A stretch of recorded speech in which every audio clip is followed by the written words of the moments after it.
welcome. So you've sent us this really interesting batch of sources, reports, articles, all focused on artificial intelligence, specifically where things stand in 2025. That's right. And our goal here, our mission, if you like, is pretty straightforward. Yeah. Pull out the absolute key takeaways, the really interesting stuff from everything you sent, and get you, our listener, up to speed quickly without, drowning in all the details. Exactly. And diving into what you provided, there are some really clear themes coming through. I mean, first off, just this incredible speed up in AI tech. Especially generative AI, right? Yeah, generative AI is exploding. Yeah. And at the same time, we're seeing the rise of what people are calling agentic AI that can kind of reason and act more on its own. Okay. Plus, there's huge investment flowing in, mostly U.S.-led, but China's catching up fast. And all this is pushing AI into, well, most every industry, mainly for productivity gains, making things work better, faster. But like you said when we chatted earlier, it's not all smooth sailing, is it? Your look at the sources also flags some persistent challenges. Oh, absolutely. Yeah, despite the crazy pace, there are still these fundamental technical hurdles, things like getting AI to really reason deeply, making sure it's reliable, trustworthy. And bias. And bias, yeah. Dealing with the skewed patterns often lurking in the data, it's a constant puzzle researchers are grappling with. Plus, the societal stuff, jobs, misinformation, ethics, and making sure safety and rules actually keep up. Okay, so quite a lot to unpack there. Maybe let's start with some basics. The sources throw around different terms for AI types. Can you give us a quick breakdown? AI, AGI? Sure. So most of what we interact with day to day is artificial narrow intelligence, or ANI. Think AI that's great at one specific thing, playing chess, recognizing faces, translating text. Got it. Narrow. Exactly. Then there's the big one, artificial general intelligence, AGI. That's the hypothetical AI with human-like smarts across the board. Learning, reasoning, adapting like us. Theoretical for now. Mostly, yeah. And beyond that is superintelligence AI that would dramatically surpass human intellect. Now, the interesting thing in the sources was the range of views on when or even if we'll get to AGI. Some are optimistic, others point out we still need major breakthroughs, especially in things like common sense. Right. So AGI is the horizon goal, maybe, but ANI is what's happening now, what's actually powering all this ANI progress. We keep seeing machine learning, deep learning.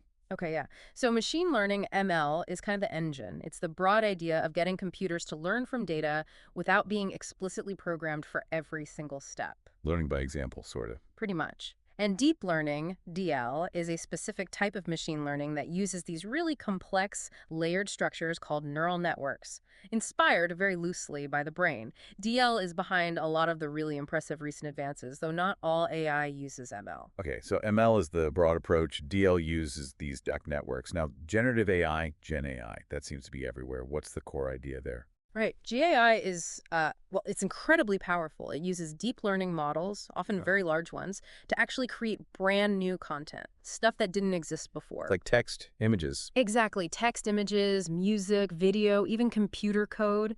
They learn the underlying patterns from massive amounts of data and then generate new examples that fit those patterns. It's really shaking up creative fields, automation, you name it. And you mentioned different types of Gen AI models, GNs, transformers. Yeah, there's a few key architectures. You've got GANs, generative adversarial networks, which used to be state-of-the-art for realistic images.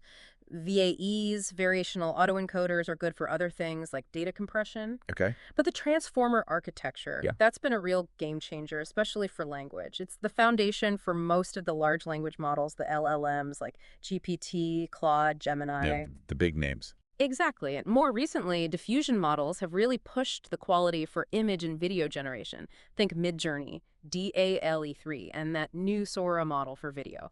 They work differently, kind of starting with noise and refining it into a coherent output. Wow. Okay. It moves fast. You also mentioned natural language processing, NLP. How does that connect to all this? So NLP is the whole field dedicated to enabling computers to, understand and process human language.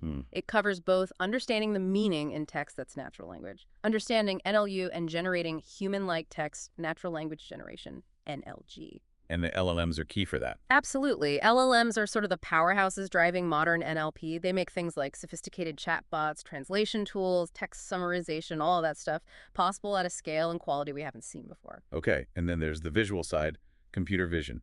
Seeing the world. Precisely. Computer vision, CV, is about teaching machines to interpret and understand information from images and videos, pulling meaning out of pixels, essentially. Like in self-driving cars. That's a big one, yeah. Yeah. Autonomous driving relies heavily on CV, but also things like medical image analysis, finding tumors in scans, or security systems recognizing objects or faces. And now we're seeing powerful combinations like vision language models that understand both pictures and text together. Okay, so we've got AI learning, generating, understanding language, seeing. Now this agentic AI you mentioned earlier, that sounds like a step beyond just processing information. It really is. This is potentially a major shift.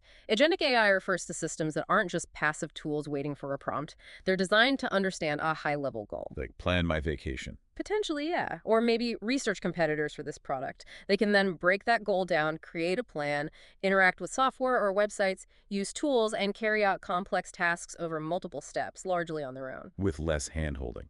Much less. Models like OpenAI's O-series, they haven't said much, but the speculation is strong, and Google's next-gen Gemini are reportedly being built with these kinds of autonomous capabilities in mind.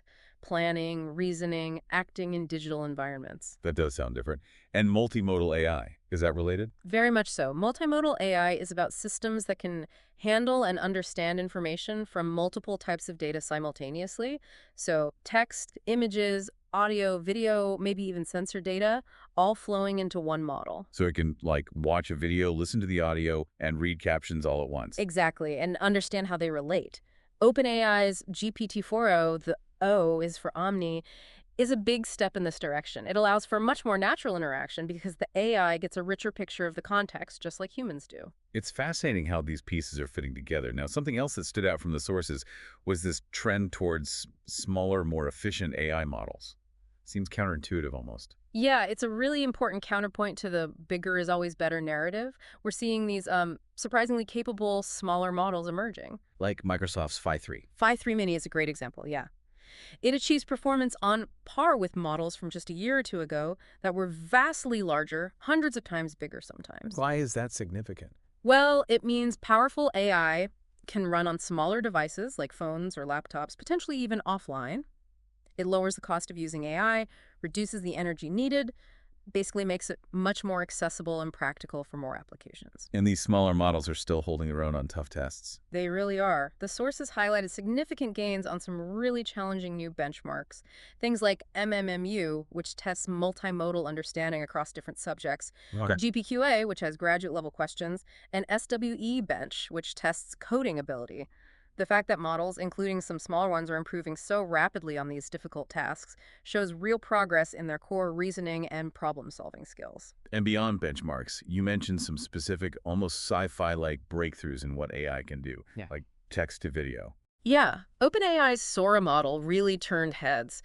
The ability to generate relatively long, coherent, high-definition video clips just from a text description. I mean, it's still early days, there are limitations, but the potential is staggering for creators, filmmakers, designers. Hard to wrap your head around sometime. It really is. And it wasn't just video, right? Voice interaction's getting more natural, too. Definitely. ChatGPT's advanced voice mode is a good example. It's getting incredibly close to real-time, natural-sounding conversation. It can even perceive emotion, apparently, and respond accordingly. Plus, it can often see through the camera and talk about what you're showing it. Makes interacting with AI feel much less robotic. So less typing, more talking, and seeing. Potentially, yeah. And we're also seeing AI specialize more. How so?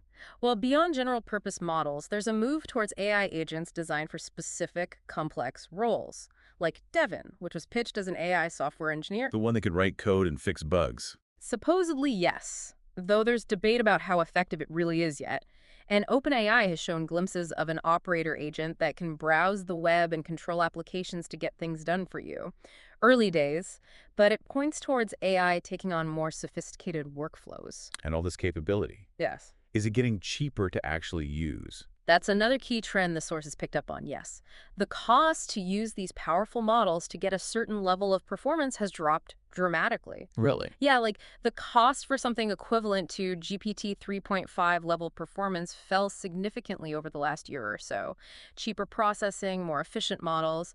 It all adds up to making AI much more affordable for businesses and developers. And the open source movement plays a role here too, presumably. Absolutely crucial. The gap between the best closed proprietary models and the best open source models is narrowing. Like Meta's Llama models. Law is the big one, yeah. Having powerful models like Llama 3 freely available spurs innovation, allows researchers without huge budgets to experiment, and provides competition. It's a really important part of the ecosystem. Okay, so we've covered a lot of the how and what. But AI isn't just about chatbots and code, is it? The sources highlighted its growing role in science. Yes, and this is, for me, one of the most exciting areas. AI is becoming a seriously powerful tool for scientific discovery. You always. Across the board, really. Material science, designing new materials with specific properties, drug discovery, identifying potential drug candidates much faster than traditional methods. I think I saw something about Google DeepMind and proteins. Yeah, their work on predicting protein structures with AlphaFold was huge, and now they're using AI to design novel protein binders, which could lead to new medicines. Even in pure mathematics, AI is starting to help discover new patterns and proofs. It's like having a superpowered research assistant. That's incredible. So AI is really moving into these fundamental research areas. What about its impact across different industries? You listed quite a few earlier. Let's start with healthcare. Right. Healthcare is seeing major AI adoption. Diagnostics is a big one. More and more AI tools are getting FDA approval for things like analyzing medical scans. It's also speeding up drug development pipelines, like we just mentioned, and helping optimize how hospitals run, clinical trial recruitment. Any challenges there? Oh, definitely. Data privacy is huge, obviously. Potential for bias and algorithms trained on non-diverse data is a major concern. And just integrating these tools smoothly into existing doctor workflows takes time and effort. Okay. What about finance? They seem like early adopters. They were. AI is deeply embedded now. Algorithmic trading, detecting fraudulent transactions, managing financial risk, providing personalized advice to customers. It's everywhere in fintech. Makes sense. Transportation, beyond the self-driving cars. Yeah, autonomous vehicles get the headlines. Waymo, Baidu running robotaxis in some cities is a big deal. But AI is also used for optimizing traffic flow with smart traffic lights, improving logistics and delivery routes for shipping companies, making the whole system more efficient. Right. And entertainment media.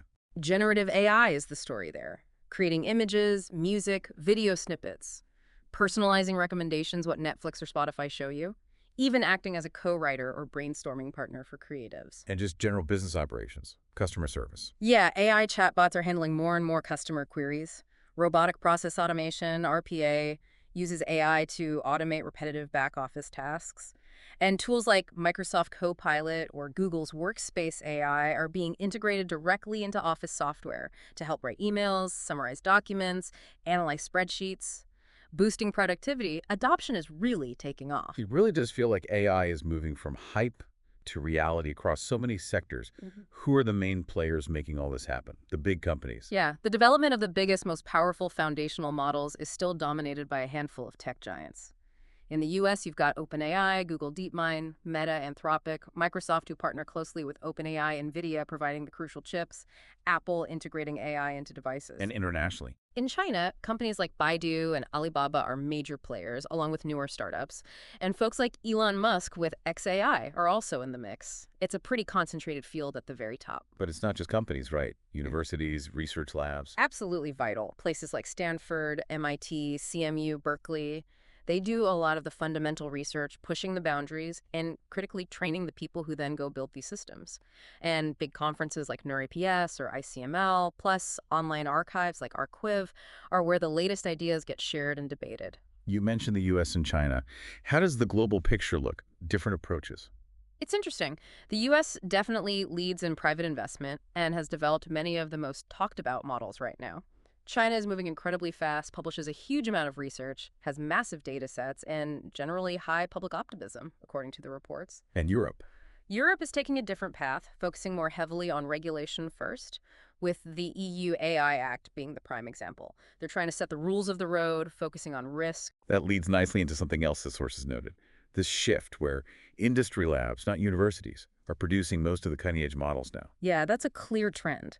Training these massive models takes enormous computing power and data, resources that big tech companies have in abundance. So while academia is still crucial for foundational ideas and talent, the biggest model breakthroughs are increasingly coming from industry. But open source helps balance that a bit. It does. It keeps things from being completely dominated by a few closed labs. It allows wider access and innovation. Okay, so we've got the tech, the applications, the players.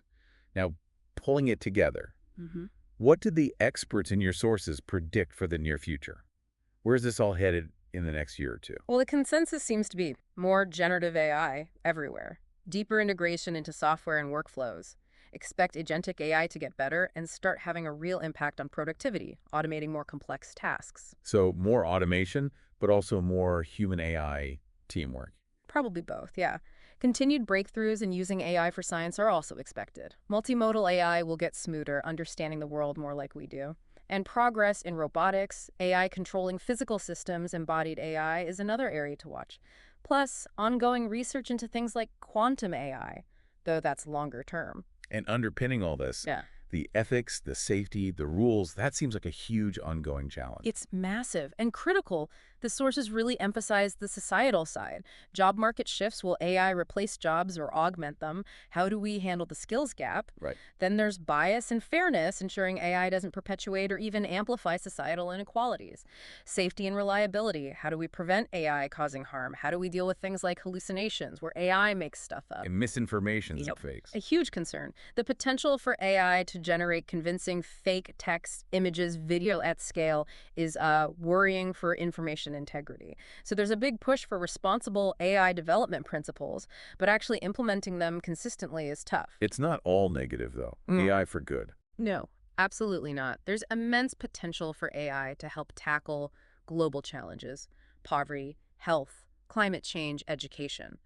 The sources did mention numerous positive applications, too. So we face technical hurdles, reasoning, safety, bias, practical ones, cost, complexity, talent, and these big ethical questions. Exactly. Lack of standardized practices, figuring out who's accountable when AI messes up, building public trust, preventing misuse. Lots to work through. Which brings us to governance and regulation. You mentioned the EU AI Act. What's the overall picture there? It's still very much evolving. The EU has its risk-based approach, stricter rules for higher-risk AI applications. The US tends to be more sector-specific, letting existing regulators handle AI in their domains, though that might change. China has its own set of regulations, often focused on content control and specific algorithms. So different approaches globally. Yeah, and there's a push for international cooperation, trying to find some common ground on standards. Companies are also doing their own internal governance. Key themes everywhere are transparency, accountability, ensuring human oversight, and managing risk. It's a moving target. Okay. Wow. We've covered a lot of ground, from the core tech to global impact and the big questions hanging over it all. It's clear AI in 2025 is, well, complicated but moving incredibly fast. That's the main takeaway, I think. The potential is enormous, the progress is undeniable, but the challenges, technical, societal, ethical, are just as significant. Getting the balance right is key. Absolutely. So thinking about everything we discussed, all these moving parts, here's something for you, our listener, to chew on. Considering this rapid pace and the growing focus on governance, what do you think is the single most critical factor that will decide whether AI's impact is overwhelmingly positive or if we hit major roadblocks in the next few years? Something to ponder. Good question. Thanks for joining us on this deep dive. Definitely keep exploring this topic. It's not slowing down anytime soon. The journey to understand and shape AI's future is, well, feels like it's really just getting